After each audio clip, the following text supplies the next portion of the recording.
Hey guys, back for another Academy track guide here. Today we are at Sepang South, again in the Audi TT. So do a quick run through. Obviously, I think the first thing you guys want to make sure you do is get your traction control set to 6. This car just doesn't need anything, honestly, especially with the front wheel drive. So we'll do a quick run through and then a couple of quicker laps. And let's go take a look. Obviously, front straight, where we always start. You're going to shoot yourself right down here, obviously. It's going to be 2, 3, 4 wide for what I'm seeing in those videos of the races. As you shoot up to the right here, obviously, things narrow out, so you want to make sure you have a pretty good position heading into your very first braking point. What I do is, it's going to be hard for me to point out, but on the left-hand side, you'll see there's that little narrow dirt section. As soon as it widens out, there's a little point of grass on your left-hand side right there. I don't know if you can see what I'm looking at. That's what I use for my braking marker. You can also see it's kind of dark patch right on the edge of the grass past the red brake mark. I just use those two visuals to sort of let me know exactly where I want to be on the brakes. You'll see it's right there. Anyway, you'll be in 4th gear. When you hit the brakes here, obviously you're going to be hard on the brakes. What I find works for me, though, is not to jam down through all the gears as fast as possible. I actually like to get on the brakes, wait a couple of seconds, and then, click down 3rd and at 2nd, just as I'm getting to this turn-in point here. Reason being, on this car, with the front-wheel drive, you really don't want to, you want to try and not upset the car on any car, obviously, but with this front wheel drive, the car really pulls itself out on the throttle. So for me, when I get into 2nd at this late stage, it'll sort of rotate the car for me. And then that just makes it that much easier to get the rear to sort of turn in totally off of the brakes. And then as soon as it turns in, I can get on the throttle and just let it pull itself right around as tight as you can, that little curbing right there. I'm going to ride it out to the curb, obviously. You don't need to go over it, but if you do, it's fine as long as you have 2 tires on the track. Shoot back over to the right side here. I can't find any really good braking marker. Obviously, you have the orange on the left-hand side over there. I'm about 75 meters out. But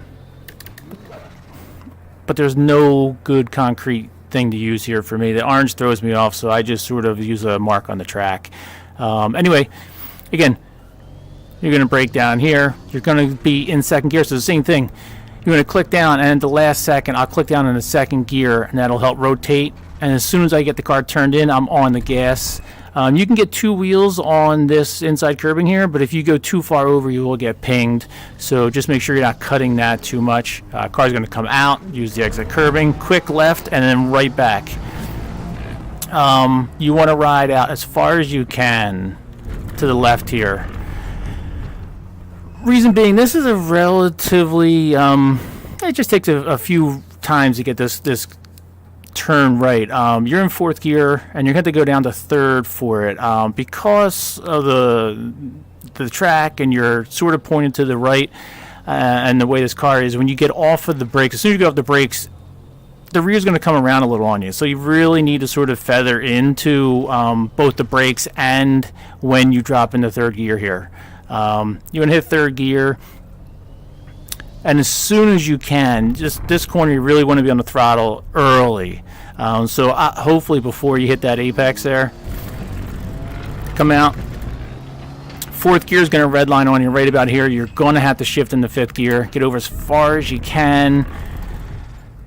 Hopefully you can stay full throttle through this corner, depending on how you turn into it. A few meters, either late or early, really changes your entrance into this corner here. If you need to, it's better to just back out of the throttle for a split second. It'll turn the car in, and then get right back on it. I mean, when I say split second, it's just for a hair off the throttle. You're right back into it. What you don't want to do is come out wide to the right here, because then you put yourself in a really bad position. So follow that through in 5th gear. Just follow through here. And what I use is this